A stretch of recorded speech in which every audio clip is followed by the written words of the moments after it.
Dia nak ayat, ada perbezaan lah riwayat ini dengan riwayat sebelum pada ni. Sebab riwayat sebelum pada ni tak ada ayat mu'awwidhatain tu tak ada. Lepas tu kita kena banding lah perawi dia tu mana kuat. Kena tengok lah. Itu cara ulama-ulama hadis. Dia tidak ayat belaka, cuma atas kita mengaji lagu mana. Jadi kira-kiranya hak yang kedua itu tidak kuat nak banding dengan yang pertama. Tapi kalau orang buat juga lagu ni boleh, sah semaya dia tu.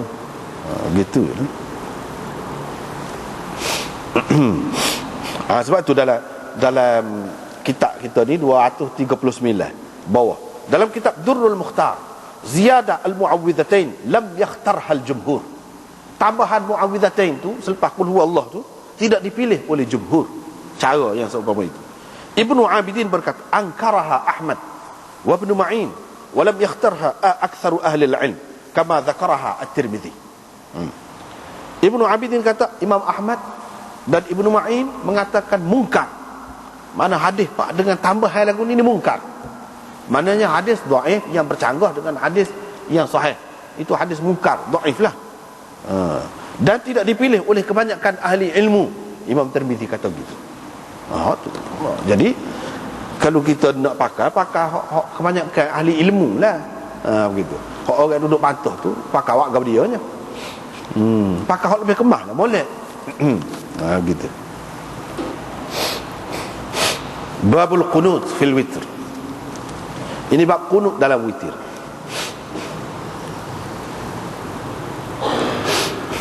Ini pun yang selalu orang baca. Boleh katakan dalam apa ni orang panggil doa. Qunut tu doa dah.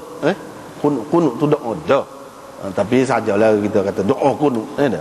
Sebab bukit Jabal Uhud tu lah. Gitulah. Padahal Jabal tu bukit dah. Lah gitu.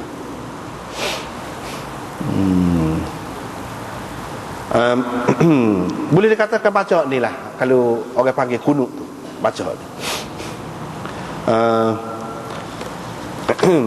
Sebelum kita pergi kepada isi dia, kita kena tengok dulu sini. Di bawah Abil Hawra dia sebutlah ni tak apalah. Tapi Ibnu Hazm dia kata tak saya pakai hadis ini. Dia kata hadis ini tidak sahih daripada Hasan tentang kunut. Tapi kata dia hadis ini walaupun tidak boleh dijadikan hujah, tidak kuat. Kita tak jumpa hak lain daripada Nabi sallallahu alaihi wasallam tentang kunut ni, hak kemah. Nak setara ni pun tak ada. Walaupun dhaif kata dia hadis ni ahabbu ilaina minar ra'yi. Walaupun dhaif hadis ni dhaif boleh pakailah juga. Boleh pakailah juga.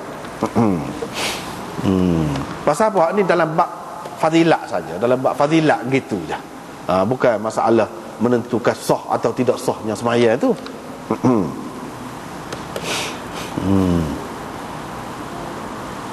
Lepas pada tu kita tengok pula tentang kunut itu. Kunut itu banyak maknanya. Antara maknanya taat, ketaatan, khusyuk, sembahyang, doa, ibadat, diri, lama berdiri, diam, duduk diam. Itu semua makna kunut belaka. Dalam Quran ada sebut waqumu lillahi qanitin. Qanitin itu daripada kunut lah.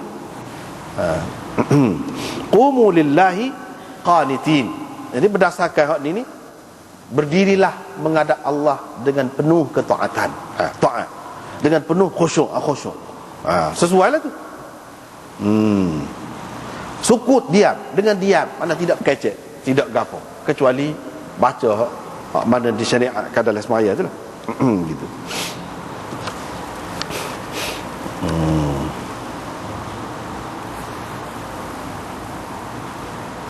Dalam bab kunut ini dia ada 3 perkara yang khilaf di antara ulama. Yang pertama, kalau seseorang itu nak berkunut, dia berkunut masa mana? Bila? Sebelum berrukuk ke atau selepasnya? Situ ada khilaf besar tu. Khilaf besar. Yang keduanya, kunut kalau dalam witir ni ada ke tak ada? Kalau ada sepanjang tahun ke, ataupun pada bulan Ramadan saja, atau pada bulan Ramadan itu hanya di akhir bulan Ramadan saja. Situ pun ada khilaf. Itu khilaf yang kedua.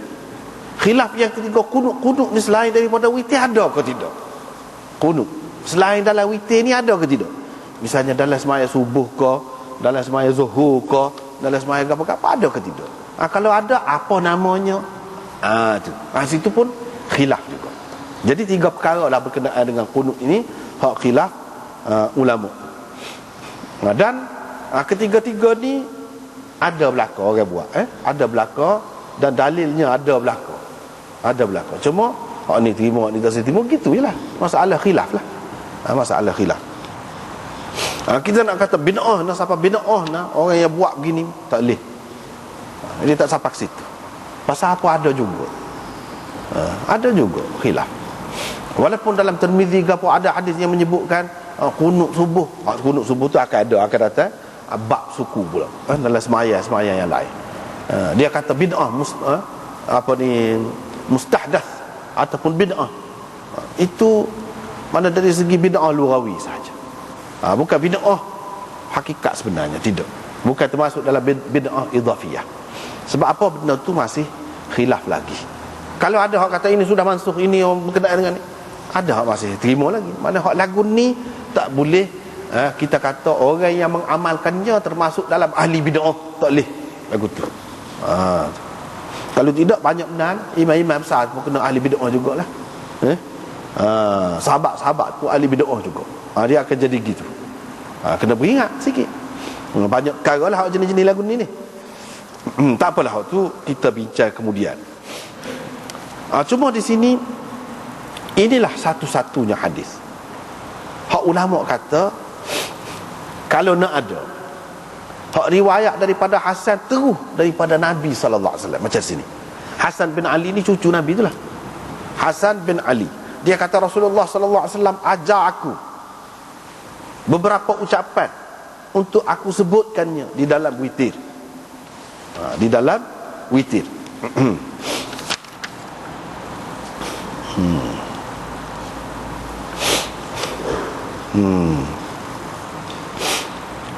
Lepas tu gini seterusnya.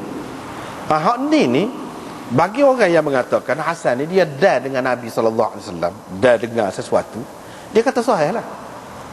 Misalnya hadis ni dalam Abu Daud ni. Tetapi sepatutnya tadi lah, sepatutnya tadi kan silap. Perawi itu Khusaif itu dia tersilap. Dia kata Abdul Aziz bin Juraij ni pergi kata sa'altu Aisyah, aku tanya Aisyah. Padahal Abdul Aziz bin Juraij ni tak ada dengar apa-apa. Nak tanya lagu mana aja. Tidak sabit waktu. Sampai ulama-ulama pertikai kan tadi seperti tadi misalnya. Mana dalam hadis ni kadang-kadang ada benda lagu. Supa juga di sini. Hasan bin Ali ni tak ada. So apa hadis tak ada. Hak ni ada keliru. Waham perawi di sini. Sebab apa? Ni kalau kita tengok dua las selepas pada ni kan, Abdurrahman bin Al-Harith bin Hisham meriwayatkan daripada Ali. Hak tu Allahumma inni a'udzubika biridhaka min sakhatik. Kalau kita tengok perawi ni Abdurrahman bin Al-Harith bin Hisham bin Mughirah bin Abdullah bin Umar bin Makhzum ni, dia ni mati zaman Nabi sallallahu alaihi wasallam. Mak dia Fatimah binti Walid bin Mughirah. Ibnu Sa'ad menyebutkan dia ni antara orang yang dah dengan Nabi sallallahu alaihi wasallam. Dia tengok Nabi tapi dia tak ada hafal gapo-gapo daripada Nabi sallallahu alaihi wasallam. Waqidi kata aku kira dia ni umur 10 tahun bila Nabi sallallahu alaihi wasallam wafat. Dan dia ni mati pada zaman pemerintahan Muawiyah. Dia ni adalah anak tiri Umar bin Al-Khattab. Umar yang pera dia, jaga dia. Ayah dia mati dalam ta'un Amwas. Hakim kata dia ni sahabi. Dia ni antara orang yang Uthman suruh menyalin Quran. Mana orang penting.